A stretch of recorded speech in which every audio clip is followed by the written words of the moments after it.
திருமாவளவனை முதல்வராக்கச் சொன்னது உண்மைதான். எடப்பாடி பழனிசாமி மீது அடுக்கடுக்கான குற்றச்சாட்டுகளை அள்ளி வீசி சி.வி. சண்முகம் விடுத்த சவால். இபிஎஸ் தரப்பின் பதில் என்ன, இப்போது பார்க்கலாம். அனைத்து இந்திய அண்ணா திராவிட முன்னேற்ற கழகம் இந்த நடந்து முடிந்த சட்டமன்ற தேர்தலிலே 53 இடங்களிலே வெற்றி பெற்றது. மாண்புமிகு அம்மா அவர்கள் மறைவிற்கு பிறகு இந்த ஆட்சியை ஒப்படைத்து போனார்.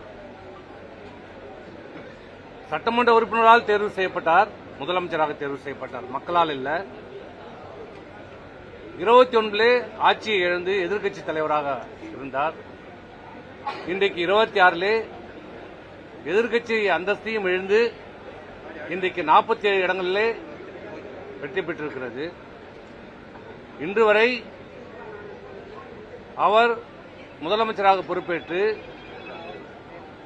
கழகத்தினுடைய எங்களை போன்ற முன்னணி தலைவர்களாலும் கழக உறுப்பினர்களாலும் அன்றைய தேவைக்கு அன்றைய சூழ்நிலைக்கு வலிமையான தலைமை வேண்டும் என்ற ஒரு எண்ணத்திலே இவரை அன்றைக்கு கழகத்தினுடைய பொதுச் செயலாளராக நாங்கள் எல்லோரும் சேர்ந்து அவரை தேர்வு செய்தோம். ஆனால் அவர் பொறுப்பேற்றதிலிருந்து இன்று வரை ஒரு சட்டமன்ற தேர்தலிலும் நாடாளுமன்ற தேர்தலிலும் உள்ளாட்சி தேர்தல் எதிலுமே வெற்றி பெற முடியவில்லை. ஆனால் இன்றைக்கு அக்ரி கிருஷ்ணமூர்த்தி அவர்கள் பேட்டி கொடுக்கிறார். நடந்து முடிந்த சட்டமன்ற தேர்தலில் 47 சட்டமன்ற உறுப்பினர்கள் வெற்றி பெற்றதற்கு கழகத்துடைய பொதுச் செயலாளர் திரு எடப்பாடியினுடைய சொந்த செல்வாக்கின் காரணமாக தான் வெற்றி பெற்றோம் என்று சொல்லுகிறார். வாதத்துக்கு ஒன்றால் வைத்துக் கொள்ளலாம். அப்ப 47 தொகுதியில் வெற்றி பெற்றார் என்றார், மீதி இருக்கிற 181 தொகுதியிலே எடப்பாடி பழனிசாமிக்கு செல்லா காசாகி விட்டாரா? செல்வாக்கு இல்லையா? இவர் யாரை எங்களை தாழ்த்துவதாக நினைத்துக் கொண்டு அவர் தலைவராக ஏற்றிருக்கிற எடப்பாடியை இன்றைக்கு தரந்தாழ்ந்து பேசுகிறார். அவருக்கு எடப்பாடிக்கு என்ன உள்குத்தோ தெரியல. 47 தொகுதியிலே அவருக்கு செல்வாக்கு என்றால் ஏன் சேலம் தொகுதியிலே அவர் பொதுச் செயலாளராக செயல்பட்டதை விட என்பது சொல்வதை விட சேலம் மாவட்ட செயலாளராக தான் இதுவரைக்கும் செயல்பட்டுக் கொண்டிருக்கிறார். அந்த சேலம் மாவட்டத்திலே அவர் பொறுப்பேற்றிருக்கிற 7 தொகுதியிலே ஏன் அவருக்கு செல்வாக்கு இல்லையா? 2024 நாடாளுமன்ற தொகுதியிலே சேலத்திலே ஏன் தோல்வி அடைந்தார்? அவருடைய சொந்த பூத்திலேயே இரட்டைலைக்கு கம்மியான வாக்கு பெறப்பட்டது. அப்ப அவருக்கு அவர் சொந்த ஊர்ல அவர் குடியிருக்கிற ஊர்லயே அவருக்கு செல்வாக்கு இல்லையா? இதை நாங்கள் கேட்க மாட்டோமா, சொல்ல மாட்டோமா? ஆனால் உன்னம்போதே தரந்தாழ்ந்து நாங்கள் சொல்வதற்கு தயாராக. அன்றைக்கு இருந்த அரசியல் சூழ்நிலை, கூட்டணி அமைப்பு, இதனால் தோல்வி ஏற்பட்டது. ஆனால் மற்ற தொகுதியிலே தோல்விக்கு விழுப்புரத்திலே நான், திண்டுக்கல்லிலே அண்ணன் நத்த விஸ்வநாதன், இன்னும் கேட்ட நத்த விஸ்வநாதன் பொறுப்பேற்றிருக்கிற 2 தொகுதியிலுமே அவர் வெற்றி பெற்றிருக்கிறார். அதேமாதிரி தர்மபுரி தொகுதியிலே சொல்லுகிறார் அன்பழகன் காரணம் என்று. 5 தொகுதியிலே 4 தொகுதியிலே வெற்றி பெற்றிருக்கிறது. அதிமுக 3 வெற்றி பெற்றிருக்கிறது. கூட்டணியில் ஒருத்தர் வெற்றி பெற்றிருக்கிறார்கள். எனக்கு 6 தொகுதி, விழுப்புரம் மாவட்டத்தில் 6 தொகுதி, 6ல் 3 வெற்றி பெற்றிருக்கிறோம். 1 அண்ணா, நான் 1, 2 பாட்டாளி மக்கள் கட்சி வெற்றி பெற்றிருக்கிறது. திண்டிவனம் தொகுதியில் 700 ஓட்டுல தோல்வி அடைந்திருக்கிறோம். அது வெற்றி இல்லையா? ஆனால் அவர் என்ன சொல்லுகிறார்? இந்த தோல்விக்கெல்லாம் காரணம் மாவட்டத்தில் இருக்கிற மாவட்ட செயலாளர்களும் அந்த பொறுப்பாளர்கள் தான் காரணம் என்கிறார். வெற்றி பெற்றால் 47 தொகுதிக்கு ஒரு தனிப்பட்ட செல்வாக்கு, தோல்வி அடைந்தால் அந்த மாவட்ட செயலாளர்கள் பொறுப்பு. அப்படி என்றால் நான் கேட்கிறேன், உங்களோடு இன்றைக்கு இருக்கிறார்களே கிருஷ்ணகிரியினுடைய பொறுப்பை தன் கட்டுப்பாட்டில் வைத்திருக்கிற துணை பொதுச் செயலாளர் KP முனிசாமி எத்தனை தொகுதியில் வெற்றி பெற்றார்? அவரே வெற்றி பெற்றாரா? அப்ப KP முனிசாமி தான் காரணமா? சொல்லுங்க. தென் மாவட்டத்திலே முழுக்க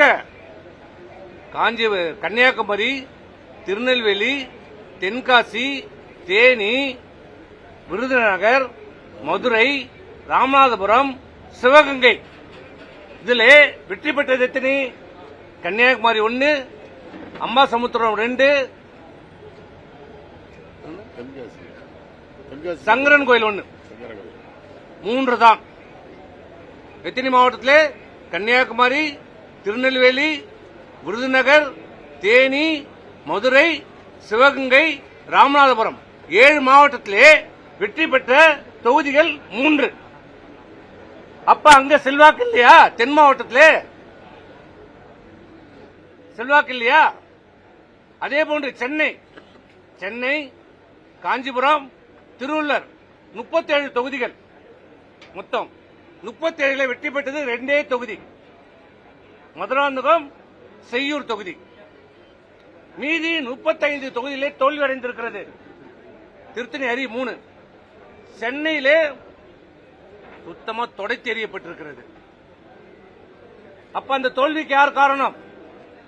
டெல்டா மாவட்டம் திருச்சி, புதுக்கோட்டை, தஞ்சாவூர், நாகப்பட்டினம், மயிலாடுதுறை, கரூர் இதுல எத்தனை ஜெயிச்சீங்க? OS மணி ஜெயிச்சிருக்கிறார், காமராஜர் ஜெயிச்சிருக்கிறார், இதுல காமராஜர் இன்னொரு காமராஜர் ஜெயிச்சிருக்கிறார், புதுக்கோட்டையில விஜயபாஸ்கர் ஜெயிச்சிருக்கிறார், கரூர்ல MR விஜயபாஸ்கர் ஜெயிச்சிருக்கிறார். 4 தான். திருச்சியில சுத்தமா இவங்க திருமதி லீமா ரோஸ் ஜெயிச்சிருக்கிறாங்க. இதை தவிர்த்து டெல்டாவில தொடச்செறியப்பட்டிருக்கிறது. அப்ப தமிழ்நாட்டில் தென் மாவட்டத்தில் 0, டெல்டா மாவட்டத்தில் தொடச்செறியப்பட்டிருக்கிறது. சென்னை, காஞ்சிபுரம், திருவள்ளூர் மாவட்டத்தில் அனைத்து இந்திய அண்ணா திராவிட முன்னேற்ற கழகம் முழுமையாக தோல்வியடைந்திருக்கிறது. வெற்றி பெற்றது எங்க? வட மாவட்டம். வட மாவட்டத்திலே 34 தொகுதிகளில் வெற்றி பெற்றிருக்கிறது. வட மாவட்டத்தில் எது? கடலூர், அரியலூர், விழுப்புரம், கள்ளக்குறிச்சி, திருவண்ணாமலை, வெள்ளூர், கிருஷ்ணகிரி. இதுதான். இது என்ன காரணம்? பாட்டாளி மக்கள் கட்சி கூட்டணியில் இருக்கிறது. அந்த கூட்டணியால் 34 தொகுதியில் வெற்றி பெற்றிருக்கிறோம். அவர்களும் வெற்றி பெற்றிருக்கிறார், நாமும் வெற்றி பெற்றிருக்கிறோம். இந்த 34 கழிச்சா மீதி 13 தொகுதி தான். இப்படி இருக்கிற நிலைமையில இப்படி ஒரு தவறான தகவலை வெற்றி பெற்றால் அது என்னால வெற்றி பெற்றது, தோல்வி அடைந்தால் கட்சி நிர்வாகியால் தோல்வி அடைந்திருந்து பழியை தூக்கி போடுகிற இப்படிப்பட்ட தலைவரை இந்தியாவிலே எந்த கட்சியிலேயே பார்த்திருக்கிறோமா? இந்தியாவில் இருக்கிற தேசிய கட்சிகளாகட்டும், மாநிலத்தில் இருக்கிற மாநில கட்சிகளாகட்டும், தேர்தலில் தோல்வி அடைந்தால், படுதோல்வி அடைந்தால் அந்த கட்சியினுடைய தலைவர் தார்மீக பொறுப்பேற்று அதுக்கு தோல்விக்கு நாங்கள் தான் காரணம் என்று பல தலைவர்கள் ராஜினாமா செய்திருக்கிறார்கள். ஏன் ராகுல் காந்தி காங்கிரசினுடைய தலைவராக இருந்தபோது நடைபெற்ற நாடாளுமன்ற தேர்தலில் ஏற்பட்ட படுதோல்விக்கு பொறுப்பேற்று தன்னுடைய தலைவர் பதவியை ராஜினாமா செய்திருக்கிறார். நாங்க ராஜினாமா செய்ய சொல்லல, நாங்க ராஜினாமா கோரிக்கையே வைக்கல. நீங்க தான் பொதுச் செயலாளர் என்று இன்றைக்கும் சொல்கிறோம். தோல்விக்கான காரணத்தை ஆராயுங்கள். தொடர் தோல்வியில நம்ம இருக்கிறோம். இந்த தோல்வியில் இந்த கட்சியை மீட்டெடுக்க வேண்டும். உண்மையான நிலவரத்தை கலந்து பேசுங்கன்னு தான் நாங்க சொன்னோம். வேற எது? அதற்காக எங்கள் மீது பழி போடுகிறார். இன்னொன்று சொல்லுகிறார், திமுக கூட்டணிக்கு நாங்கள் தான் சொன்னோம் என்று. இது ஜம்மு காலத்துல வடிகட்டின பொய், உலகத்துக்கே தெரியும். நீங்க எப்ப போனாலும் கம்யூனிஸ்ட் கட்சியினுடைய தேசிய தலைவர் பரதனை போய் கேளுங்க, விடுதலை சிறுத்தைகள் தலைவருடைய திரு தொல்துமாரமனை கேளுங்க, கம்யூனிஸ்ட் கட்சி தலைவரை போய் கேளுங்க, முஸ்லீம் லீக் கட்சி தலைவரை போய் சொல்லுங்க, ஏன் RS பாரதி போய் கேளுங்க. நாங்கெல்லாம் பங்காளிகள். என்னைக்கு நாங்கெல்லாம் பங்காளியானோம்? என்னைக்கு பங்காளியானோம்? 4ஆம் தேதியிலிருந்து எடப்பாடியாருக்கும் உதயநிதி ஸ்டாலினுக்கு ஏற்பட்ட அந்த உறவு பங்காளி என்று பேசுகிற அளவுக்கு உருவாக்கிடுச்சு. திருமாவளவனை நான் முதலமைச்சராக்குவதற்கு சொன்னேன் என்று சொல்ல, ஆமா சொன்னேன். நான் ஏற்கனவே பேட்டியில் சொல்லியிருக்கிறேனே. ஏன் சொன்னேன், எப்ப சொன்னேன், எந்த நேரத்தில் சொன்னேன்? நீங்க சட்டமன்ற உறுப்பினர்கள் கூட்டத்தை உங்கள் வீட்டில் கூட்டினீர்கள். கூட்டி என்ன சொன்னீங்க? திமுக ஆதரவோடு நான் முதலமைச்சர் ஆவதற்கு ஆதரவு அளித்தார்கள். இப்போது சில கட்சிகள் அதில் ஒத்துக்கொள்ளவில்லை. அதனால் மாற்று திட்டமாக திருமாவளவனை முதலமைச்சராக்குவோம், மற்ற அமைச்சர்கள் எல்லாம் நீங்கள் எடுத்துக்கொள்ளுங்கள் என்று சொல்லுகிறார்கள் என்று சொன்னார். சொன்னபோது அது எப்படி நாம் ஏற்றுக்கொள்ள முடியும்? திமுக ஆதரவோடு நீங்கள் முதலமைச்சராவதை ஏற்றுக்கொள்ளுகின்ற போது ஏன் திருமாவளவனை முதலமைச்சராக்கிவிட்டு நீங்கள் மீதி இருக்கிற 30 அமைச்சர்களையும் அதிமுக ஆக்குவது என்ன தவறு என்று சொன்னேன். நான் அதை மறுக்கலையே, இன்னைக்கு சொல்றேன். நான் சொன்னதான் உண்மைதான். எப்ப சொன்னேன்? நீங்க சொன்னதுக்கு அப்புறம் சொன்னேன். இன்னொன்னு சொன்னேன், திருமாவளவனை ஏற்றுக்கொள்ள முடியாது. அது எப்படி விடுதலை சிறுத்தைகள் கட்சி என்று சொல்லிவிட்டு நாம் இருப்பது? நான் ஏற்றுக்கொள்ள மாட்டேன். சரி, நீங்க ஏற்றுக்கொள்ள வேண்டாம். அப்பதான் சொன்னேன், அண்ணா திராவிட முன்னேற்ற கழகம் திமுகவை எதிர்த்து தொடங்கப்பட்ட இயக்கம். தாவேகா திமுகவை எதிர்த்து அரசு செய்கிறது, திமுகவை எதிர்த்து வெற்றி பெற்றிருக்கிறது. நாம் இருவருமே ஒரே கொள்கையில் இருக்கிறோம். ஏன் தாவேகாவை நாம் ஆதரிக்க கூடாது என்று சொன்னேன். எந்த மாற்று கருத்தும் இல்ல. நீங்க திமுகவோடு முதலமைச்சர் ஆகின்ற போது திமுக எதிர்ப்பு இருக்கிற தாவேகா ஆதரிப்பதில் என்ன தவறு என்று சொன்னோம். இதுதான் நடந்தது. இதையெல்லாம் மூடி மறைத்துவிட்டு இன்றைக்கு சொல்லுகிறார் திமுகவை கூட்டணி வைக்க வேண்டும் என்று நாங்கள் சொன்னதாகும். ஒரு பொய்யை திரும்ப திரும்ப சொன்னால் உண்மையாகிவிடும் என்று சொல்றார். எத்தனை மாசம் கழிச்சு சொல்றாரு? அதுவும் அவரே சொல்ல மாட்டார், சொல்லி கொடுக்கிறார். அந்த பேட்டி கொடுக்கும் போதே போன் வருது, நீங்க எல்லாம் பார்த்திருப்பீங்களே. அண்ணே அண்ணே அண்ணே அவர் சொல்றார், இப்படி பேசு அப்படி பேசு, இல்ல இதை சொல்லு அதை சொல்லு, இல்ல லைவ்ல வேற போடுங்கன்னு உங்ககிட்ட கேட்கறாங்க. ஏன் அதை நீங்களே வந்து சொல்லுங்க, ஏன் தயங்குறீங்க? சொல்லுங்க. நான் தான் அன்னைக்கே சொன்னேன்ல, இந்த பிரச்சனை ஏற்பட்ட போது என்ன சொன்னேன்? திமுகவோட கூட்டணி நீங்க வைக்கவில்லை என்பதை உங்கள் மனசாட்சிக்கு விரோதம் இல்லாம வாங்க, நான் சத்தியம் பண்றேன், நீங்க சத்தியம் பண்ண. இன்னி வரைக்கும் ஏன் பதில் சொல்லல? ஏன் சொல்லல?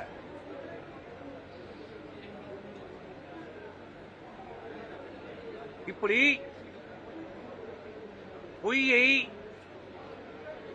இன்றைக்கு பரப்பிக் கொண்டிருக்கிறார். தன் மீது இருக்கிற தவறை மறைப்பதற்காக சொல்லுகிறார். சொல்றார், இன்னொன்னு சொல்றார். அக்ரி கிருஷ்ணமூர்த்தி என்ன சொல்றார்? தேர்தலுக்கான தோல்வியை காரணத்தை இவர்கள் சொல்ல வேண்டும், ஆராயணும். யாரை கூட்டீங்க? மாவட்ட வாரியா கூட்டத்தை நடத்துனீங்க. இப்ப விழுப்புரத்தில் கூட்டத்தை நடத்துனீங்க. நான் எம்எல்ஏ, இந்த தேர்தலில் போட்டிட்டு வெற்றி பெற்றவன். சரி, என்னதான் உங்களுக்கு பிடிக்கல, என்ன கூப்பிடல, விட்டுங்க. ஆனா அங்க நின்று தோல்வி அடைந்த வேட்பாளர்கள் விழுப்புரம், வானூர், திண்டிவனம் 3 வேட்பாளர் நின்று தோல்வி அடைஞ்சிருக்கிறாங்க.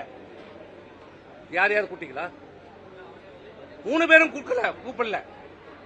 அந்த தேர்தலில் பணியாற்றிய 22 ஒன்றிய செயலாளர்ல 18 ஒன்றிய செயலாளர் நீங்க கூப்பிடல. இருக்கிற அணி செயலாளர்கள் யாருமே நீங்க கூப்பிடல. இருக்கிற பொதுக்குழு யாரும் கூப்பிடல. உங்களுக்கு வேண்டிய ஆட்களை போட்டுவிட்டு அவர்களை வைத்து தேர்தலுக்கே வேலை செய்யாத, தேர்தலை எதிர்த்து வேலை செய்தவர்களை கூட்டி வச்சு நீங்க என்ன தேர்தலுக்கான தோல்வி காரணத்தை கண்டுபிடிச்சீங்க? இப்ப சொல்ற தேர்தல் தோல்விக்கான காரணத்தை ஆராய வேண்டும் என்று பேட்டி கொடுக்கிறாரே திரு அக்ரி கிருஷ்ணமூர்த்தி அவர்களே, உங்களை கேட்கிறேன், உனக்கு தைரியம் இருந்தால், தரணி இருந்தால், தெம்பு இருந்தால், நாளைக்கு எப்போது மாணவனும் நீ கூட்டத்தை கூட்டு, எங்களை அழை. நாங்க உண்மையான காரணத்தை சொல்றோம். நாங்க விதண்டாவாதம் பண்ண வரல, காரணத்தை சொல்றோம். ஏன் தோற்றோம், எதுக்காக தோற்றோம், என்னத்து காரணத்துக்காக தோற்றோம். இன்றைக்கு வாய்க்கையே பேசுகிறார் இந்த அக்ரி கிருஷ்ணமூர்த்தி. தோல்வி அடைந்து விட்டது காரணம் இந்த மாவட்ட செயலாளர். நான் கேட்கிறேன், திரு எடப்பாடி பழனிசாமி பொறுப்பேற்ற பிறகு முதலமைச்சராக பொறுப்பேற்று பொதுச் செயலாளராக பொறுப்பேற்று நடைபெற்ற 19 நாடாளுமன்ற தேர்தல், 21 சட்டமன்ற தேர்தல், அதுக்கு பிறகு இந்த உள்ளாட்சி தேர்தல், 24 நாடாளுமன்ற தேர்தல், அதுக்கு இடையில நடைபெற்ற இடைத்தேர்தல், 26 நாடாளுமன்றத்தில் எதற்காவது ஒரு பைசா இந்த விழுப்புரம் மாவட்டத்திற்கு கொடுத்திருக்கிறாரா? அப்புறம் எப்படி நீங்க குற்றம் சாட்ட முடியும்? CV சண்முகம் தரப்பினர் தெரிவித்த குற்றச்சாட்டுகள் குறித்து அதிமுக சட்டமன்ற கொறடா அக்ரி கிருஷ்ணமூர்த்தி செய்தியாளர்களிடம் விளக்கம் அளித்தார். அவர் எப்படி ஒரு கட்சியில பொறுப்புல இருக்கிறார், அதே மாதிரி நான் இந்த கட்சியினுடைய கொறடாவா இருக்கேன். எனக்கு காரணமான்னு கேக்குறாரு சார்.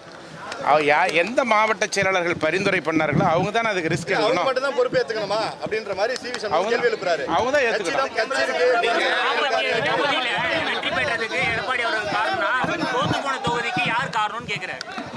அதாவது அந்தந்த மாவட்டத்தில் இருக்கிற மாவட்ட செயலாளர்கள் யாரை பரிந்துரை பண்ணாங்களோ அவங்கள தான் வேட்பாளராக எடப்பாடியார் அறிவிச்சார். அப்போ மாவட்ட செயலாளர் சொல்ற வேட்பாளர் தகுதியான வேட்பாளர் இருந்தால் ஏன் அவங்க தோல்வி அடைய போறாங்க? உதாரணத்துக்கு திருவண்ணாமலை தெற்கு மாவட்டத்தில் 2 தொகுதிக்கு நான் மாவட்ட செயலாளர், ஒன்று கலசப்பாக்கம், இன்னொன்று செங்கம். கலசப்பாக்கத்தில் நான் ஜெயிக்கிறேன். நான் பரிந்துரை சென்ன செங்கம் வேட்பாளர் தகுதியான வேட்பாளர்ன்றதுனால எடப்பாடியார் அவரை வேட்பாளர் அறிவித்தார். அந்த வேட்பாளர் வெற்றி பெறார். அதுக்கு நாங்கள் எல்லாம் ஒற்றுமையாக வேலை செஞ்சு ஜெயிக்க வச்சோம். அந்தந்த மாவட்டத்தில் அவங்கவுங்க ஒற்றுமையாக வேலை செஞ்சுருந்தால் நிச்சயமாக இந்த கட்சி ஆட்சிக்கு வந்திருக்கும். இதான் எதெல்லாம் நாளைக்கே ஒரு கூட்டத்தை நடத்துனீங்கன்னா விலக்கு கூட்டம் நடத்துறீங்க. நாளைக்கே நீங்க கூட்டத்தை நடத்தினா அங்க வந்து பங்களிப்பு. சரி, ஒவ்வொரு மாவட்டத்திலையும் நல்லா புரிஞ்சுங்க. தலைமை கழகத்தில் அந்தந்த மாவட்டத்தில் இருக்கிற எல்லாரையும் கூப்பிடுறாங்க, எல்லாருக்கும் பொறுப்பு போட்டுக்கிறாங்க. எல்லா எம்எல்ஏயும் கூப்பிட்டாங்க, எல்லா எம்பியும் கூப்பிட்டாங்க. மாவட்ட செயலாளர்கள், ஒன்றிய செயலாளர்கள், நகர செயலாளர்கள், செயற்குழு பொதுக்குழு உறுப்பினர்கள் உட்பட கழகத்தினுடைய சார்பணி நிர்வாகிகள் உட்பட அனைவரையும் கூப்பிடுறாங்க. அப்போ அனைவரையும் கூப்பிடும்போது அந்த கூட்டத்தில் வந்து அவங்கவுங்க வெற்றி வாய்ப்பு இழந்ததற்கு என்ன காரணம்னு சொல்கிறாங்க. ஏன் இவங்க அந்த கூட்டத்துக்கு வரல? வந்து சொல்லணும் இல்லையா?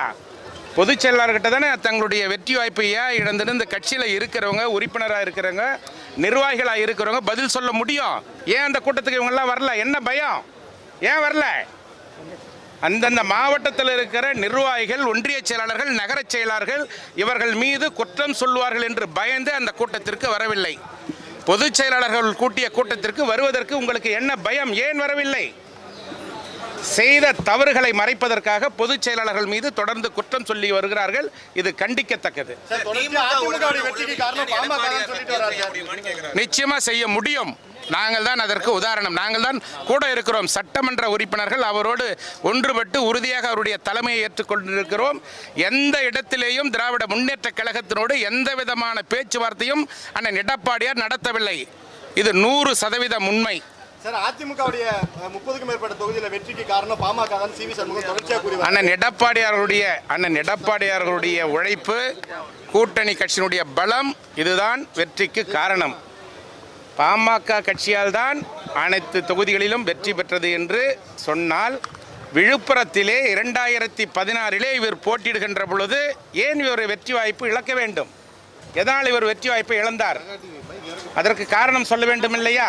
நாடாளுமன்ற தேர்தல், சட்டமன்ற தேர்தல், உள்ளாட்சி அனைத்துமே தோல்வி. இதுக்கு குறித்து சரியா விவாதிக்கவே இல்லை.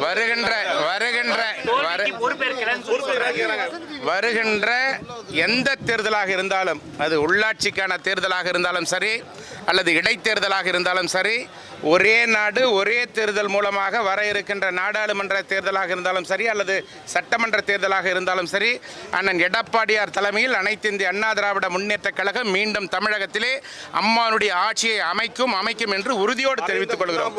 புறக்கணிக்கப்பட்டவர் அக்ரி கிருஷ்ணமூர்த்தி எந்த நேரத்தில் என்ன கட்சி விட்டு எடுக்கல, பொறுப்புல இருந்து எடுக்கல. மாண்புமிகு அம்மா அவர்களால் மாவட்ட செயலாளர் பொறுப்பில் இருந்து நீக்கப்பட்டவர். மீண்டும் அண்ணன் எடப்பாடியார் அவர்கள் தான் அவருக்கு மீண்டும் தொகுதி மாற்றி சட்டமன்ற தேர்தலிலே போட்டியிடுவதற்கான வாய்ப்பினை தந்தார்கள். மாவட்ட செயலாளர் பதவியை மீண்டும் தந்தார்கள். மீண்டும் கழகத்தினுடைய அமைப்பு செயலாளர் பதவியை தந்தார்கள். இப்படி எல்லா பதவிகளையும் அண்ணன் எடப்பாடியார் தான் தந்தார். ஒரு நாடாளுமன்ற மேலவை உறுப்பினராக வாய்ப்பு தந்தார். அண்ணன் எடப்பாடியாரால் தான் இவர் வெற்றி பெற்றார் என்பதுதான் உண்மை. இது யாராலும் மறுக்க முடியாது.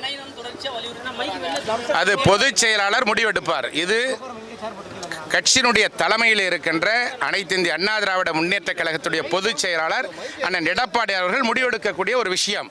பொதுக்குழு தானே முடிவெடுக்கணும். இதுக்கு முன்னாடி பொதுக்குழுடைய ஒப்புதலோடு தானே நீங்க பொதுக்குழு கூட்டப்படுகின்ற பொழுது இதை பற்றிய முழுமையான தகவல்களை அண்ணன் எடப்பாடியார் தெரிவிப்பார். நன்றி, வணக்கம். தொடர்ச்சியான விமர்சனங்கள் வருது. தொடர் தோல்விகளுக்கு தொடர் தோல்வியே இல்லை.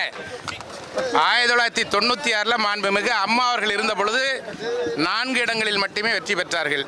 1991 திமுக ஒரே ஒரு இடத்தில் மட்டுமே வெற்றி பெற்றது. மீண்டும் இவர்களெல்லாம் ஆட்சி அமைக்கவில்லையா?